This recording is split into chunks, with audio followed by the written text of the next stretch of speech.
college students were savagely murdered in the middle of the night. Their killer chose silence as he was sentenced to life in prison today.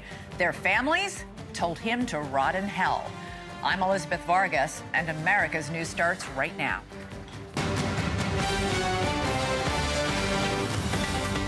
Tonight, Bryan Kohberger is sentenced to 4 consecutive life terms. The families of those 4 college students he murdered face the killer in an Idaho court. Then, Director of National Intelligence Tulsi Gabbard releases new documents she says show the Obama administration misled the public on Russia's role in the 2016 election. And the doctor who called Matthew Perry a moron pleads guilty to illegally supplying the actor with ketamine. All right, good evening, everybody. We've got a busy night. We start tonight in Boise, Idaho, where state police are releasing new information for the first time in one of the most heinous crimes in that state's history. Today, Bryan Kohberger pled guilty to savagely murdering 4 University of Idaho college students. He was officially sentenced to 4 consecutive life terms with no chance of parole ever. With the plea, he admits to stabbing each of the 4 students to death in Moscow, Idaho, nearly 3 years ago. The crime set off panic in the college town and a nationwide manhunt for the killer. But before Kohberger admitted to his crimes, he was forced to confront the furious, anguished families of each of his victims. Kohberger, dressed in prison orange, watched stone-faced today as they gave tearful, gut-wrenching victim statements, even as the judge and the prosecutor choked up at times during the often raw proceeding.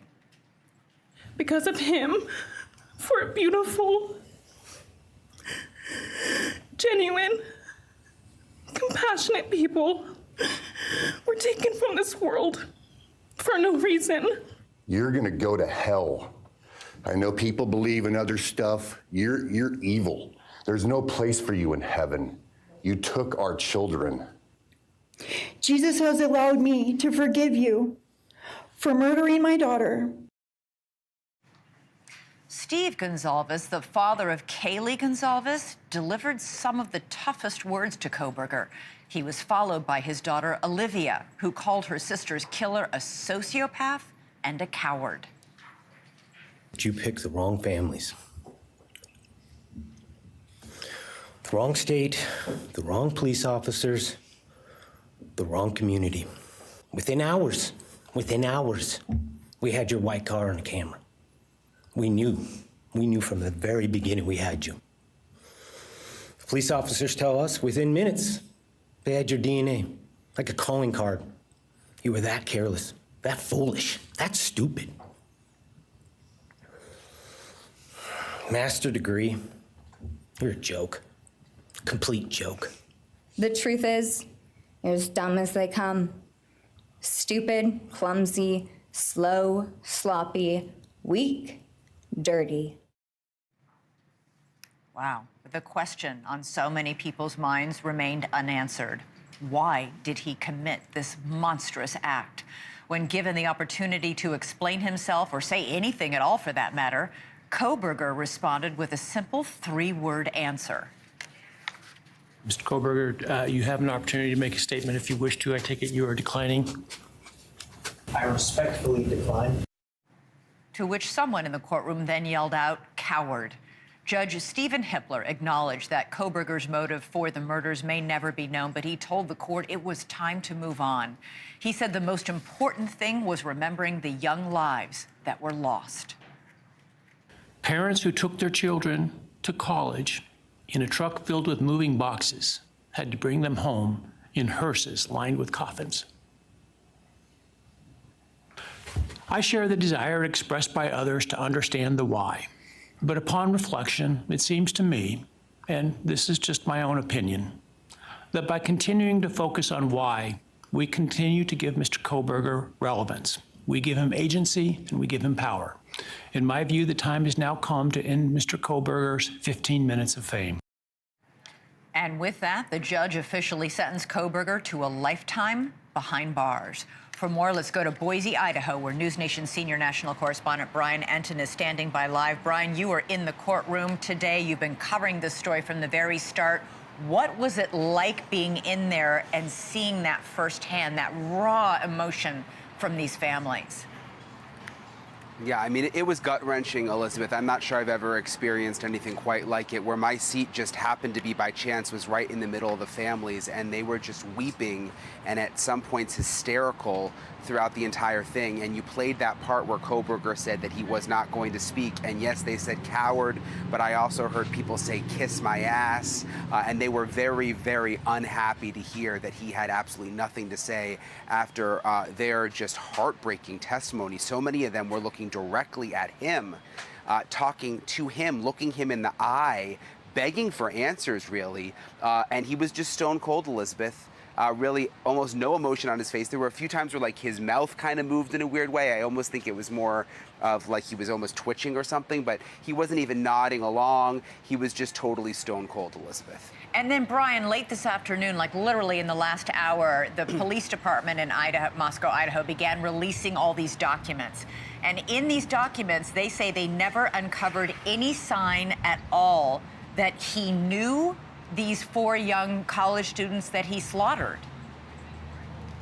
Yeah, that was the most shocking thing. I guess we were hoping for some kind of smoking gun or more information. And we actually had a chance to interview the police chief, too. And they said they do not know who the target was necessarily in the house. They still don't know why he went to that house. They still don't know where the knife is. They don't know where his clothes are from that day.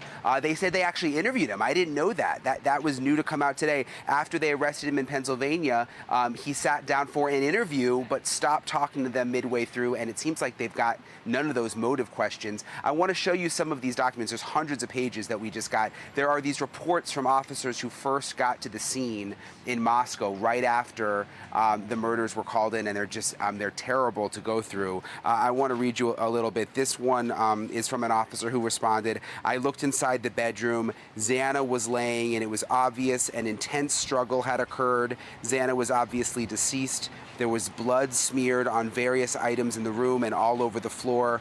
There was blood cast off on the walls and various places, including above Xana's body. And then they go on to say Kaylee and Madison were covered by a pink blanket, which was covered in blood. There was a large pool of blood near Kaylee's midsection. Madison appeared to be laying up against Kaylee. Madison had what appeared to be wounds to her forearm and hands. Madison had a gash under her right eye, which appeared to go from the corner of her eye to her nose. Kaylee was unrecognizable as her facial structure was extremely damaged. It's terrible, and you think about these families now learning these details. Kaylee Gonzalez's sister, Olivia, an incredibly strong woman, she spoke today. She spoke directly to Bryan Kohberger. Listen to a little bit of this. I won't stand here and give you what you want. I won't offer you tears. I won't offer you trembling. Disappointments like you thrive on pain, on fear, and on the illusion of power. And I won't feed your beast. Instead, I will call you what you are. Sociopath, psychopath, murderer. You want the truth? Here's the one you'll hate the most. If you hadn't attacked them in their sleep, in the middle of the night, like a pedophile, Kaylee would have kicked your ass. And you can see in that video, Elizabeth, you can see Kohberger just sitting there, and their eyes were locked. I mean, imagine what that moment was like. They were looking at each other in the eyes, and he was emotionless, yet she had so much emotion. Her family, of course, wasn't happy about this plea deal at all. They wanted the death penalty. They wanted the prosecutor to go all the way. The prosecutor addressed that at the press conference after. I want you to listen to a little bit of that. We respect the families. We realize that we had tough decisions to make, and we made them, but we did not make them in a vacuum. As I said in court today, we reached out to the families. We asked their thoughts. We listened to what they had to say. We accept and recognize that not everybody agrees with the decision we made, but this isn't a popularity contest. And I was sitting behind the Gonzalez family when Bill Thompson would speak in court. You could kind of see them shake their heads. They're still not happy with the plea deal. Some of the other families, though, who weren't happy initially, like Madison Mogen's family, they've sort of come around to it. They feel like, you know, the trial would have been difficult. They feel comfort knowing Bryan Kohberger will never, ever be a free man again. Elizabeth? Well, Bryan, given the details of what we're now just learning in the last hour of what was done to Kaylee's body, I can understand the fury that Kaylee's family and the unhappiness that they feel over that arrangement. All right, Bryan, Anton reporting live from Idaho. Let's go now to our legal panel. Former homicide prosecutor Matt Murphy, trial attorney Mercedes Colwin. Matt, I'm going to start with you because you've been in courtrooms, many courtrooms where murderers are on trial and victims get to make these statements. In this case today, Kaylee's father and sister turned the podium so that they didn't look at the judge while they made their statement. They wanted to look directly at Bryan Kohberger. So that's a little minor act of rebellion that I really respect. Technically, they're supposed to address their comments to the court, and I love that Olivia Gonzalez did that. She turned directly to him. And we're talking about a psychopath here. I mean, everything about that. They're marked by lack of empathy. It is and it's not a mental illness, by the way. It's a constellation of personality traits. So a lot of the classic victim impact statements, and I've sat in court for a lot of these, they don't really impact the psychopath much because they have no capacity to empathize with the family. Is that why we saw no expression on his face? I think so. But what gets them, the comments by Olivia, we're talking about traits of narcissism and grandiosity, and calling him a loser and saying all that stuff was really, really powerful. I think that that's the kind of stuff, if any of those comments are going to ring in his head as he's on that bus to state prison, it's going to be Olivia Gonzalez. I thought so, too, because he's been, the word always was that he wanted to commit the perfect crime and considered himself this mastermind. To have him say, you're an idiot, you're stupid, you're, you know, all these other things. Mercedes, I don't know if you had the same reaction I did watching this today. It was riveting, and my heart broke for these families. I cried a few times. I mean, some of what they said, especially when we talk about Dylan and Bethany, those were the two surviving roommates. In the fact that they were so affected by it, and of course the parents were heart-wrenching when you talk about the impact. Maddie Mogel's family, when they spoke about how they were impacted. It's their only child, and their entire world has come to an end as they know it. It was really heart-wrenching, and I did love. I think Olivia did have. It was textbook. She must have said, what are the things that could impact him in such a base of really degrade him to what he wants? He wants power. Well, I'm going to take that power away. You are powerless. You're stupid. You've got a master's degree.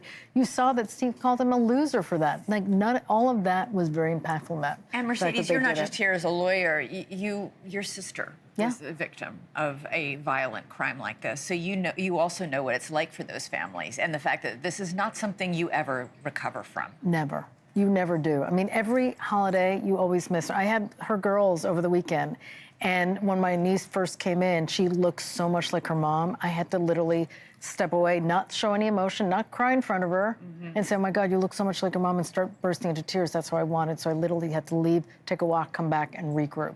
Yeah. But it is something that you live with every single day. Yeah, you can understand that listening to those families today. All right, I want to bring in investigative journalist Vicky Ward. She's the author of a new book called The Idaho 4, An American Tragedy. She interviewed more than 320 people to write this account of Kohberger and his victims. Vicky, it seems we're never going to know, truly what Kohberger's motive is. But based on your research, what's the most likely reason? Well, we say in the book, Elizabeth, that he was definitely a misogynist. There were clear signs at Washington State University, where he was doing a PhD in criminology. There were red flags in the classroom and outside of it. He'd followed women to their car. He told a fellow student, a guy, that he believed women belonged in the kitchen and the bedroom. They had no business being on campus. He could have any woman he wanted if he walked into any room. And we know that his words and his behavior towards women had cost him his teaching position, his funding for his PhD by the time of the murders. We also know that he studied criminals. He studied as an undergraduate Ted Bundy, he studied BTK, the BTK, Dennis Rader. He also studied this guy, Elliot Rodger, who was the sort of cult hero of the incel movement, the involuntary celibate movement.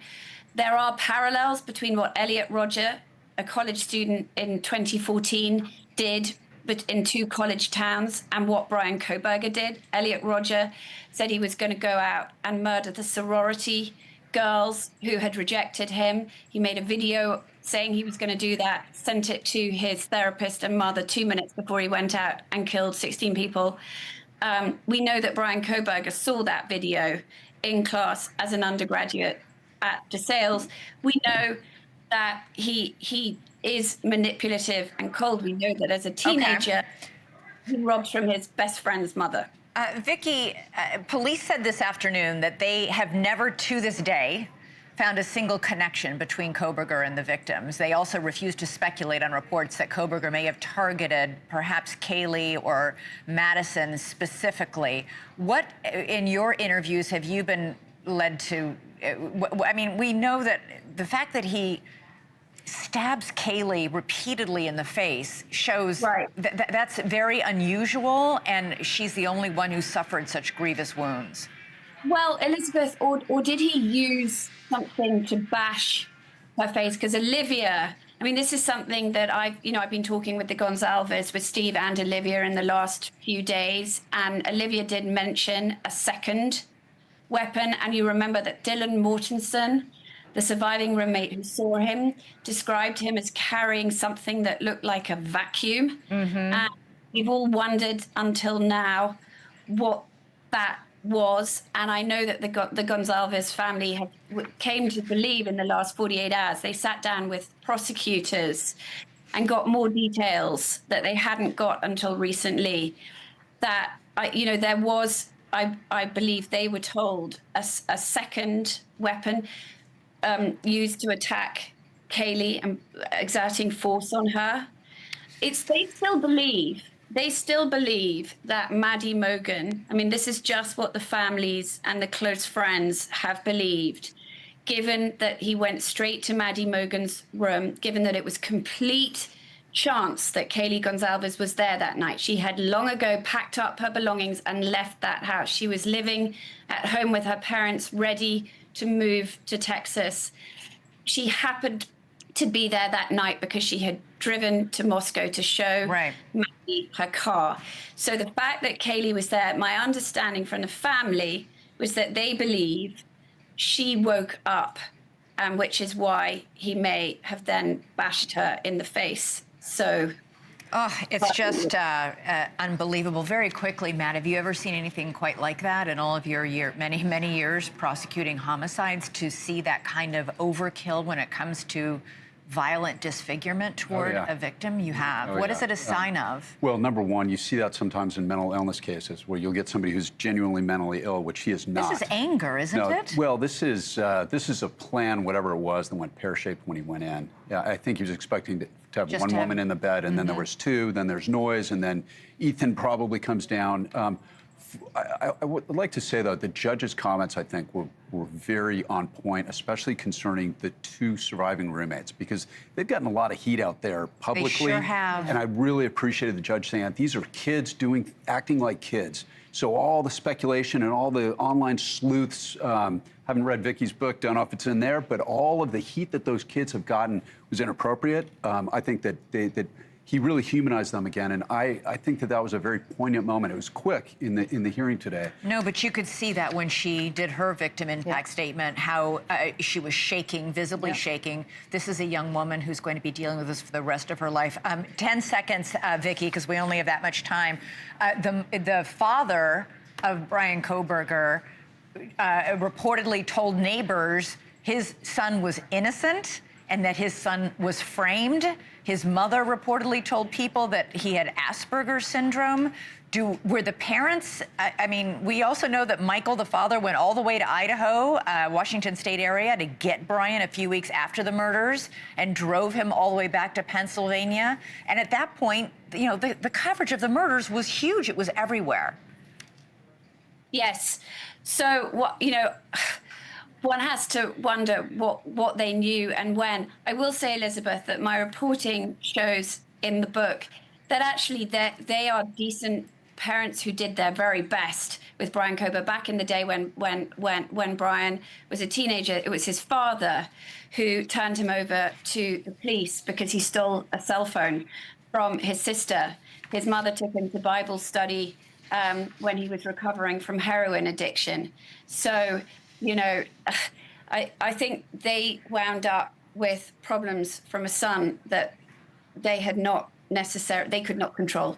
All right, and super quick, last thought. The judge said today, you have the right to appeal. I'm sorry, I thought this plea deal meant he gave up all rights to appeal. It's funny because he said you have the right to put a notice of appeal, but that would be in contravention of the plea deal agreement. And then obviously he could, and Matt, you probably can confirm this as well, he could say this was ineffective advice of counsel. I mean, at some point he can actually turn his focus the seminal on that. case is a Sonia Sotomayor opinion from 2019. It's Garza versus the state of Idaho. Of all the states, he can absolutely appeal this. So that was a little performative by the DA today when he said you've given up his right for appeal. It's absolutely not true. He can exactly like Mercedes just said. All he needs to do is say ineffective assistance of counsel. That opens up the door to direct appeal and also habeas proceedings. No wonder those families are furious. Oh my gosh, yes. Right. Well, that's what they're calling for prison justice. Mercedes Colwin, Matt Murphy, Vicky Ward, thanks all three of you to a fascinating and really insightful discussion. I appreciate it. Coming up for us, DNI Chief Tulsi Gabbard just made some very serious allegations at the White House about Russiagate, accusing former President Barack Obama of promoting a lie about Russia and President Trump. The chairman of the House Intelligence Committee joins me live next. And the doctor who supplied ketamine to actor Matthew Perry pleaded guilty to 4 counts of drug distribution today. I have a lot of thoughts about that one. Stick around. All right, we have 2 big developments out of the White House tonight. One of them on a story that dominated President Trump's first term, and another that is fast overshadowing his second. NewsNation confirms that Attorney General Pam Bondi briefed President Trump in May that his name was in the Jeffrey Epstein files several times, along with hundreds of other high-profile names. Bondi told the president that the files contained, quote, unverified hearsay about many people, including Trump, who had at one time socialized and been friendly with Epstein. Trump says he cut off all contact with Epstein many years ago. The DOJ told the Wall Street Journal that nothing in those files warranted further investigation. Now, socializing with Jeffrey Epstein is not a crime. Under pressure from his own base and Democrats to release secret files on Epstein, Trump told the DOJ to release grand jury testimony in the Epstein investigation. However, this afternoon, a judge in Florida denied that request. None of that sealed testimony will now be released. Meanwhile, we're seeing the rebirth of Russiagate in Washington. It was nearly a decade ago that Democrats first accused then-candidate Trump of working with Putin to disrupt the 2016 election. Fast forward to today, and Director of National Intelligence Tulsi Gabbard just released a new batch of documents. She says they prove that Democrats made up the Russia collusion narrative. In fact, Gabbard claims it was President Obama himself who made it up. There is irrefutable evidence that detail how President Obama and his national security team directed the creation of an intelligence community assessment that they knew was false. They knew it would promote this contrived narrative that Russia interfered in the 2016 election to help President Trump win, selling it to the American people as though it were true. It wasn't.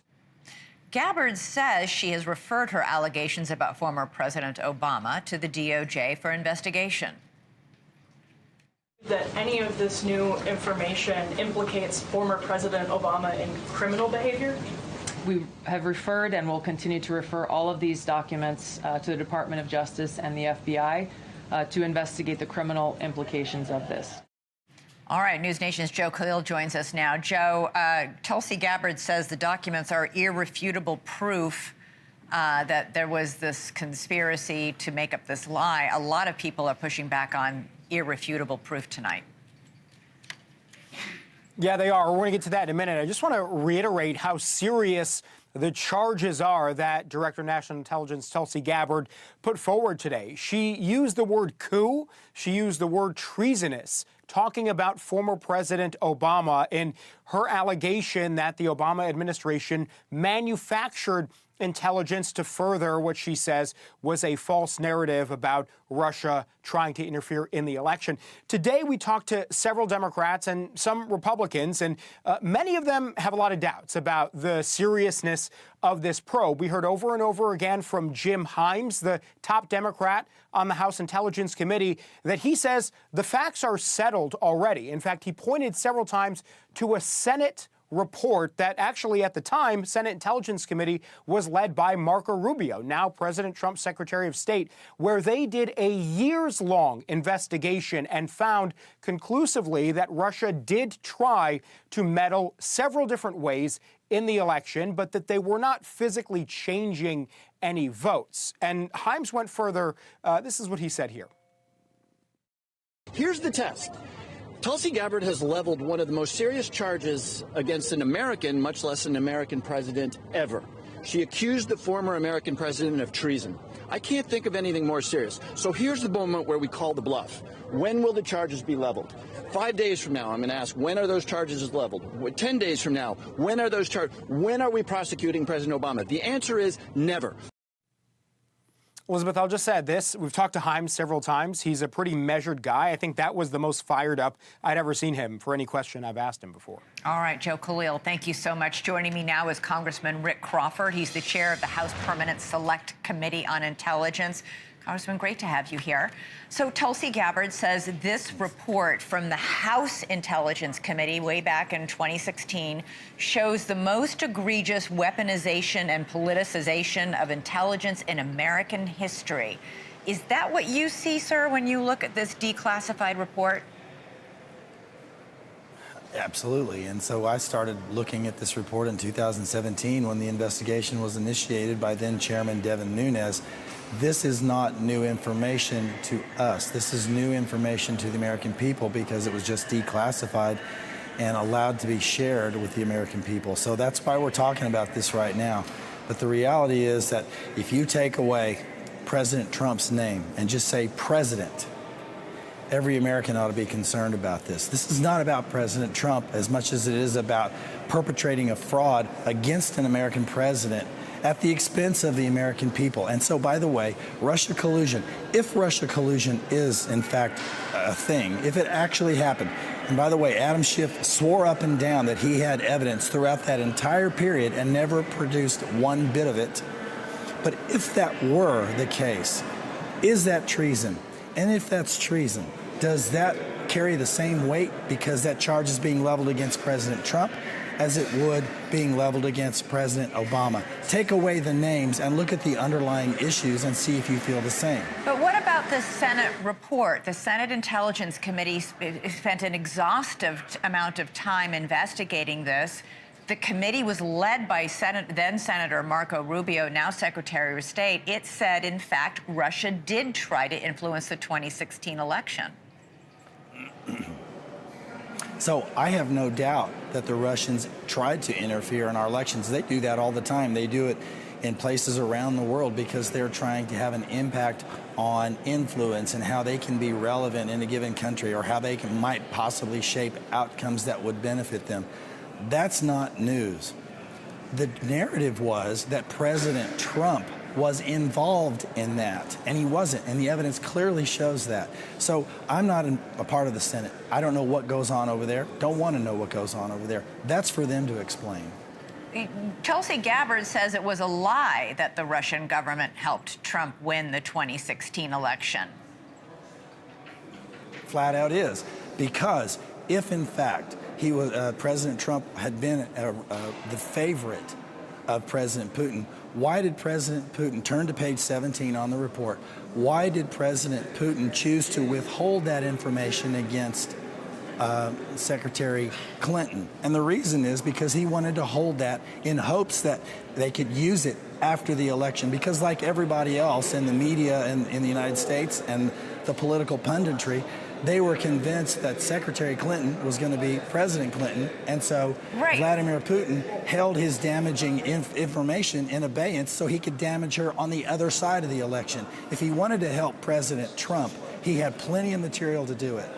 Right, but I guess what the House report found that the judgments made by the intelligence agencies in 2016 were sound, but that the work was rushed. A CIA analysis agrees with that. But the House report in 2017 didn't take issue. No, the House report didn't state that. What did it state then?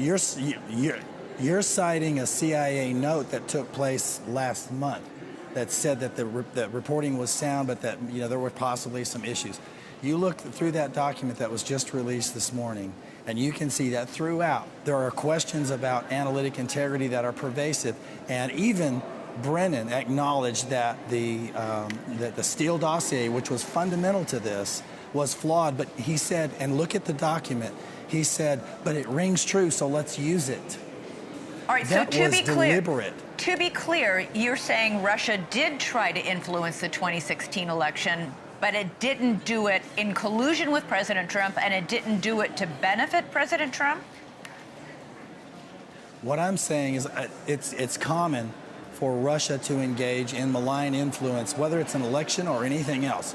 They're engaged here in our country. But what I'm saying is, take that as a side note. Did President Trump, was he involved in Russia collusion? And the answer is demonstrably no, he didn't. And if they had evidence, Adam Schiff would have brought it forward, and he never did, as not only the ranking member of HPSI, but as chairman of HPSI. He had ample time over the last 8 years to produce one bit of evidence, and he never has. And there's a reason for that, because that evidence doesn't exist. This document proves that. This was politically motivated from the top, from Obama down to Comey, down to Brennan, and they engaged in this knowing what they were doing full well, that Russia collusion didn't exist, but they were going to tell the American people that it did. Congressman Rick Crawford, chair of the House Select Intelligence Committee, thank you so much. We will see what the Department of Justice does as it looks into whatever all these documents that Tulsi Gabbard has declassified and released to them. I appreciate you coming on the show. Thank you. You bet. All right, Thanks coming up for us, 484 days in hell in Gaza. That's what Keith Seagull went through. He's a former hostage. He may be free now, but he's not done fighting for those still left behind. Keith Seagull joins me next to talk about why this new ceasefire deal must include the release of all the hostages, not just half of them. President Trump's envoy to the Middle East is set to meet with Israeli and Qatari officials in Rome tomorrow as pressure mounts to reach a ceasefire. The situation for Palestinians and the remaining hostages held in Gaza can only be described as dire and hellish. 50 hostages are still in Hamas captivity. Only 20 of them are believed to still be alive. My next guest and his wife were kidnapped on October 7th from their kibbutz. Keith Seagull lost 110 pounds while he was held hostage in Gaza. He says he was starved and beaten by Hamas terrorists. The world was shocked by his emaciated appearance when he was finally freed just this past February after 484 days in Gaza. And since then, he's become a very vocal advocate for the remaining hostages. He is calling on this next ceasefire deal to include the release of all of those hostages. Keith Seagull joins me now. Keith, thank you so much for joining us. So this current peace deal includes and calls for the release of only 10 living hostages. That would leave 10 living hostages behind. Do you support this peace deal? Thank you for having me. I support a deal, an agreement that will bring all of the 50 hostages home in the same agreement and to end the war in Gaza. But this current deal, as it stands, means only half the living hostages would be freed. 18 dead hostages would be released. It's not a full release. It is urgent to bring all of the 50 hostages back home. They are all in a life-threatening situation, the alive and the deceased. We risk losing them as long as the war goes on. They all need to come back I call upon Prime Minister Netanyahu and I call upon President Trump and the mediating countries to all secure an agreement that will bring all of the 50 hostages back as soon as possible and bring an end to the war. The families of these hostages are simply agonized over this. One said it's like Schindler's List. They said that, this is a quote, with Israel picking who can be released and who cannot. When you were held hostage, were you aware when other hostages were being released and while you were still being held? And if so, what was that like for you? I was not aware of what was going on totally. I had bits and pieces of information from time to time. I never imagined that I would be released and the rest would stay behind. I have 4 friends of mine that I spent extended periods of time with in captivity that are still there. 4 friends of mine, and all of the 50 hostages and their families are suffering now for 656 days. I was released after 484 days, and I can't imagine the suffering going on and on. Yeah. I am doing whatever I can to help get them back. And how are you doing, Keith? I can't imagine this is something you'll ever fully get past. I am here to speak on behalf of the 50 hostages and their families that are still going through this horrific tragedy. I am focusing on whatever I can do to help get them back. I'm sure they appreciate that. I was lucky enough. I am fortunate enough. My wife, Aviva, were both fortunate enough to have been released by an agreement that President Trump, Steve Witkoff, and the administration set at the highest of priority to make it happen. All right. I am alive because of President Trump, and I urge him to continue his efforts, and I believe he will, and he is doing that. All right. To bring all of them back. Keith Seagull, I know you're in Washington, D.C. You've been meeting with members of the administration. Thank you so much for joining us. Really hope that we're celebrating the release of all those hostages soon. Really appreciate it, Keith. All right. Thank you very much. Coming up for us, the shocking death of actor Matthew Perry exposed an underground criminal network that preys on vulnerable addicts. A network that includes a doctor who just pleaded guilty today to drug distribution. I had a chance to talk with Matthew Perry shortly before he died. I'll bring you part of that conversation next.